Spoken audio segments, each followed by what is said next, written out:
Hello everyone. उम्मीद है आप सब बढ़िया ही होंगे।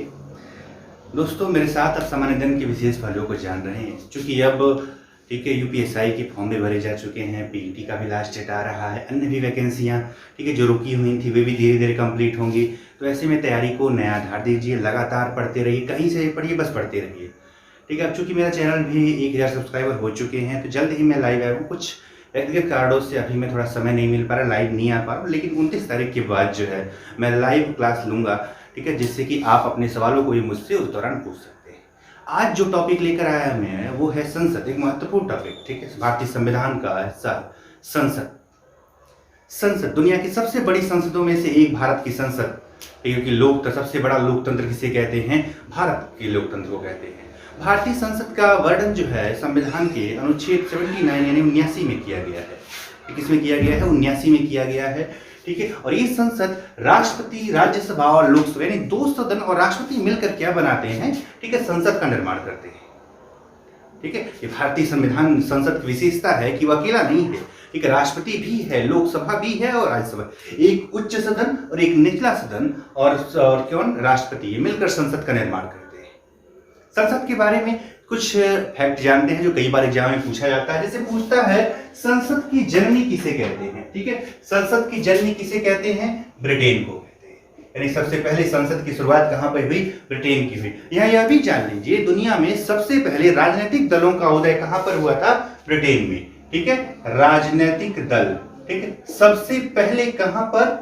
ब्रिटेन में। कौन कौन सी? एक तो शायद टोरी पार्टी थी, एक टोरी थी और एक व्हिग था। ठीक है, कौन कौन सी थी? टोरी व व्हिग।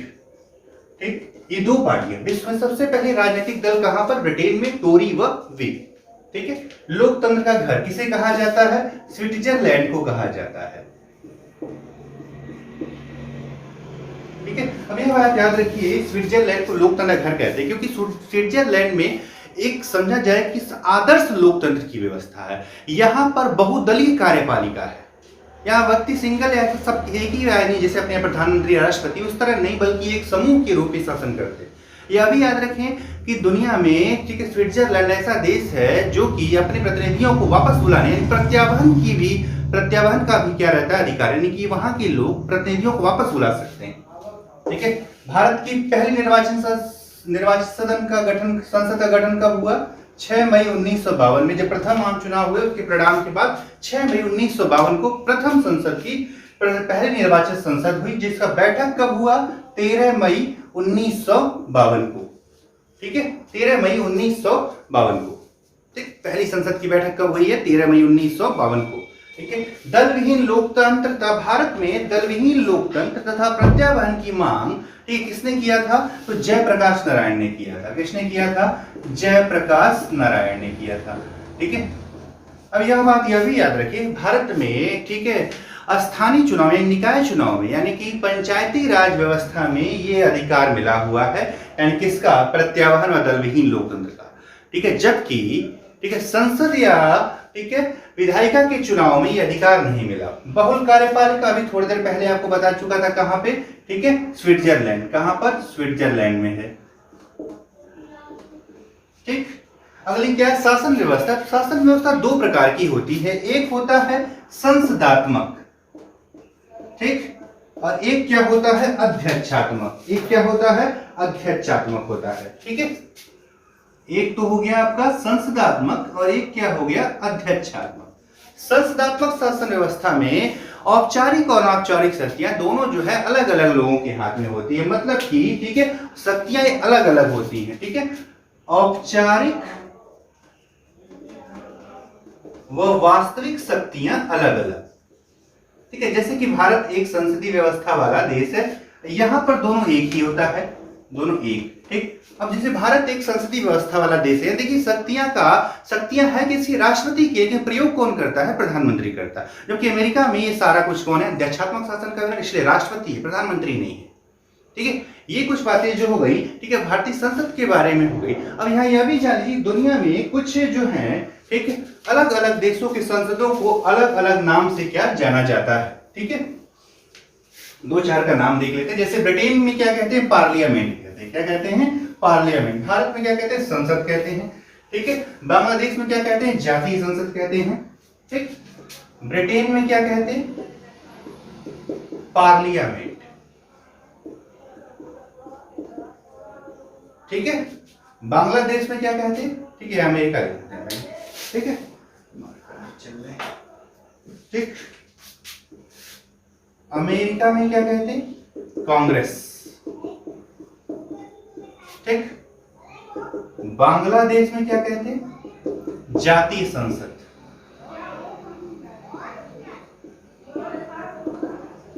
जातीय संसद कहते हैं। और जो ईरान में क्या कहते हैं? मजलिस कहते हैं। ईरान में क्या कहते हैं? मजलिस। ठीक। और अफगानिस्तान में क्या कहते हैं?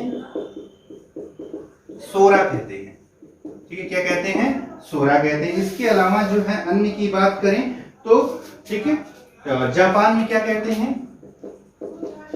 डायट कहते हैं। ठीक है, इस प्रकार जो है कुछ अन्य जो ठीक है संसदों के नाम, ये आप भी देख लेंगे कई सारे देशों का। ठीक है, आप देख लेंगे कि कौन किसका क्या नाम है। इस संसद की बात हो गई। अब इस भारतीय संसद की ठीक है व्यवस्थाओं की बात करते हैं, किस प्रकार ये राज्यसभा और लोकसभा किस प्रकार कार्य करते हैं, ठीक, क्या विशेषता है इनकी। ठीक है, इनकी विशेषताओं के बारे में जानेंगे, एक एक करके जानेंगे। सबसे पहले बात किसकी करते हैं? राज्यसभा की करते हैं। सबसे पहले बात किसकी करते हैं? राज्यसभा। अनुच्छेद 80 में इसका वर्णन किया गया है। किसका वर्णन किया गया है? ठीक है, राज्यसभा।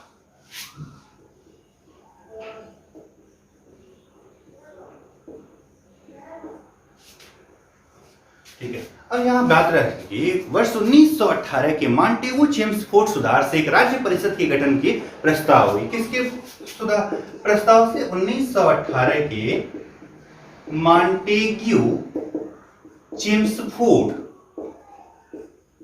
सुधार से। ठीक, इसकी बात है किसकी? एक राज्य परिषद अर्थात राज्यसभा की ठीक है भारत में शुरुआत हुई। ठीक है, लेकिन राज्यसभा इसका नाम क्या पड़ा था? 23 अगस्त 1954 को। 23 अगस्त 1954 को इसका नाम क्या पड़ गया? राज्यसभा पड़ गया।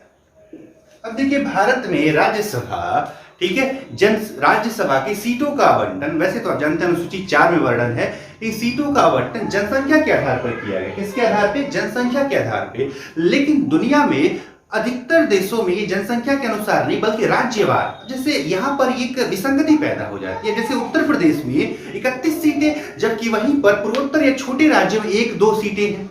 तो उनका कहना कि हमारा तो महत्व वहां कम हो गया। ठीक है, जबकि यूपी का महत्व ज्यादा, तो हमारी तरफ तो कोई ध्यान ही नहीं देगा। ठीक है, जैसे आप सुनते होंगे ना भारत की राजनीति में यूपी का महत्व, जो यूपी जीता वो भारत जीता। ठीक है, ऐसा इसलिए क्योंकि इनकी संख्या ज्यादा, जबकि अमेरिका में 50 राज्य हैं तो 100 सीटें। अब राज्य की आबादी कम हो ज्यादा हो कोई फर्क नहीं पड़ता है, कम हो ज्यादा हो कोई फर्क नहीं, क्योंकि प्रत्येक राज्य से कितने लोग आएंगे? 2 सीटें हैं। ठीक है, जबकि भारत में ऐसा नहीं है। भारत में ऐसा नहीं है।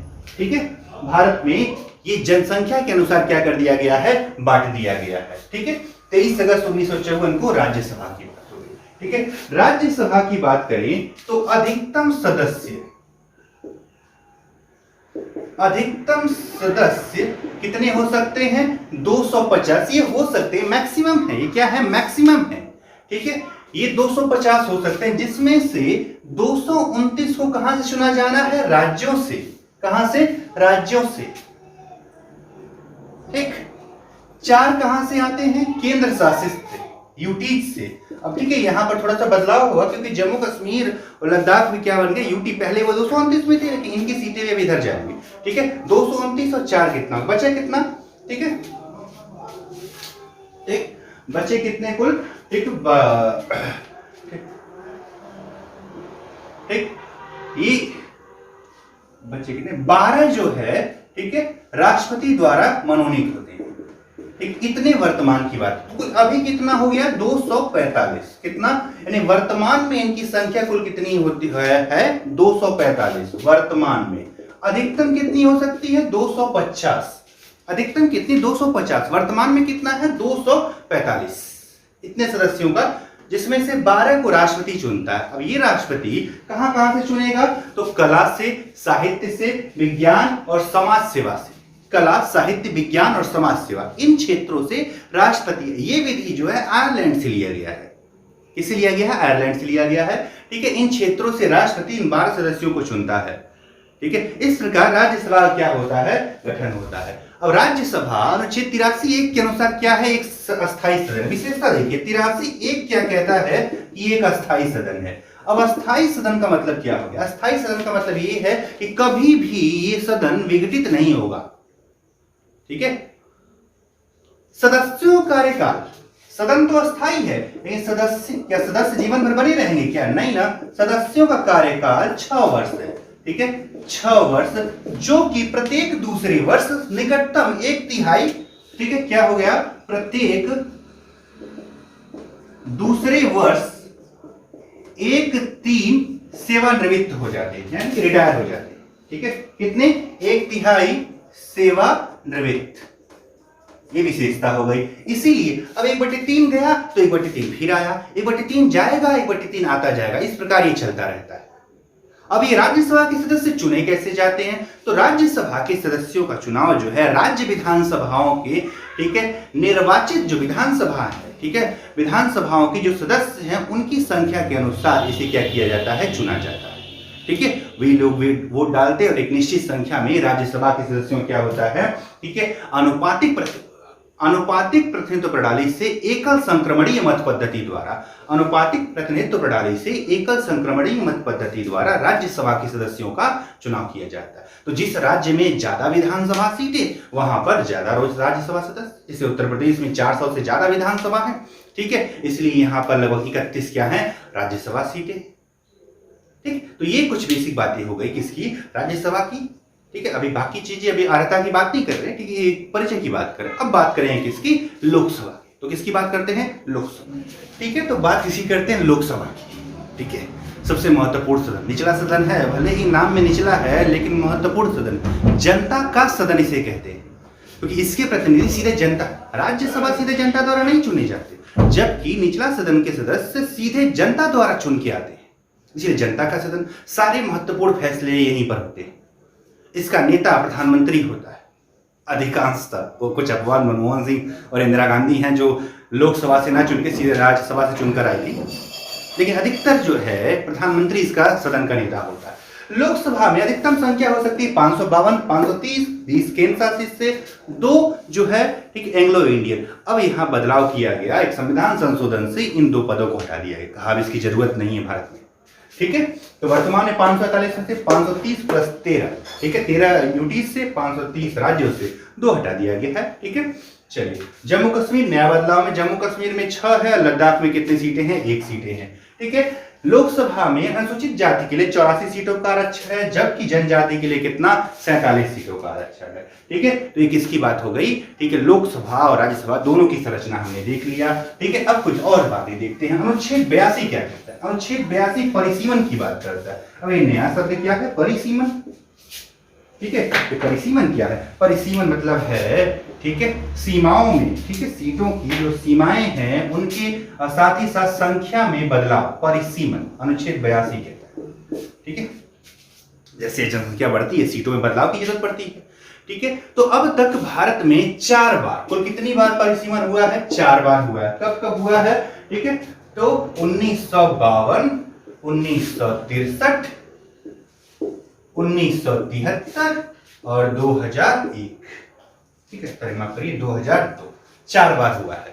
ठीक है, अब यह भी बात रखिए, 42वें संविधान संशोधन से यह कहा गया कि वर्ष 1971 की जनसंख्या के अनुसार ही चुनाव करवाए जाएंगे। ठीक है, जो कि वर्ष 2000 तक के लिए किया गया था, लेकिन 2000 में यह बदलाव किया गया कि 84वां संविधान संशोधन था। 84वें संविधान संशोधन से कहा गया कि वर्ष 2026 तक 1971 की जनसंख्या से ही चुनाव करवाए जाएंगे। ठीक है, यानी कि सीटों में बदलाव नहीं होगा। कब तक? 2026 तक। हो सकता है अगली बार जो है, ठीक, या संशोधन हो तो वही चलेगा, या तो उम्मीद है जो सीटों की संख्या में क्या होगा? बदलाव, क्योंकि 71 से अब तक लगभग दोगुनी आबादी हो गई है हमारी। ठीक है, तो लोकसभा में इसकी बात हो गई। ठीक है, अब देखिए अवधि कितना होता है सदन की अवधि। तो लोकसभा 83(2) के अनुसार, ठीक है, 83(2) 83 का 2 लोकसभा के सदन का सर, लोकसभा, ठीक है, कितना होता है सदन का कार्यकाल? 5 वर्ष। ठीक है, 83(1) कितना होता है अस्थाई सदन। ठीक है, यह बात अभी पहले बता चुका था, क्योंकि राज्यसभा का कभी विघटन नहीं हो सकता है, राज्यसभा का कभी विघटन नहीं हो सकता है। ठीक है, इसी अस्थाई सदन है। ठीक, अब यहाँ सवाल ये होगा कि भाई ये तो विघटित नहीं होगा तो पहली बार कैसे, तो पहली बार जो है, ठीक है, निर्वाचित होके ना कि बल्कि जो है चुना गया था। ठीक है, क्या किया गया था, पहली बार इन्हें क्या किया गया था, ठीक है, सेवानिवृत्ति का निर्धारण जो है किस तरह से हर दूसरे साल 1/3 रिटायर होने हैं, कैसे रिटायर किया जाए, तो ऐसे निकाला गया, पर्ची निकाला जानते हैं ना, पर्ची निकाल के, ठीक है, एक बैच बना के प्रथम बैच में इतने लोगों को रिटायर होना, दूसरे बैच में इतने लोगों को रिटायर, उसके बाद से तो ये प्रक्रिया अनवरत हो गई, तब से चली आ रही है। ठीक है, अब बात करते हैं अर्हता की। ठीक है, बहुत ही आसान सी चीज है, कोई बड़ी चीज है। अनुच्छेद 84 में कहा गया अर्हता। ठीक, सारी बातें आप जानते हैं। अर्हता कौन सा अनुच्छेद है, 84। लोकसभा के लिए कौन चुनाव लड़ सकता है, कौन चुना जा सकता है। ठीक है, उम्र जानिए, सबसे जरूरी चीज क्या है, उम्र 25 वर्ष। ठीक, बाकी चीजें, भारत का नागरिक होना चाहिए, 25 वर्ष की उम्र पूरी कर चुका हो, पागल, दिवालिया या ठीक है बैंकरप्ट नहीं होना चाहिए। ठीक है, किसी लाभ के पद पर कार्यरत नहीं होना चाहिए। ठीक, राज्यसभा में सारी चीजें वही हैं। उम्र कितनी हो जाएगी, 30 वर्ष, न्यूनतम उम्र कितनी होगी, 30 वर्ष। ठीक, तो ये जो लोकसभा और राज्यसभा के संबंधित जरूरी बात। अब यहां बात याद रखिएगा, लोकसभा जनता का सदन है तो राज्यसभा, ठीक है, भारत की, ठीक है, जो समानता है, या यूं कहें कि जो है भारत राज्य की इकाई है, क्या है, एक, ठीक है, संघ की इकाई के रूप में कार्य करती है। राज्यसभा का जो सभापति होता है वह देश का उपराष्ट्रपति होता है। जो उपराष्ट्रपति है, जिस वेंकैया नायडू जी हैं, तो राज्यसभा क्या होते हैं, सभापति होते हैं। जबकि लोकसभा में एक अध्यक्ष और एक उपाध्यक्ष होता है, जो कि उसी सदन के सदस्यों द्वारा ही चुना जाता है, उनमें से ही। ठीक, तो ये कुछ बातें रही लोकसभा और राज्यसभा, इन संसद की कुछ प्रकृति के बारे में जाना। अगली क्लास में जब भी मुलाकात होगी तो इसकी और प्रक्रिया जानेंगे कि कैसे सत्रावसान होता है, कैसे विघटन होता है, क्या अध्यक्ष की शक्तियां हैं, कैसे किसी सदस्य को अयोग्य घोषित किया जाए, ये सारी चीजों के बारे में जानेंगे। ठीक है, तो इस क्लास में इतना ही, धन्यवाद।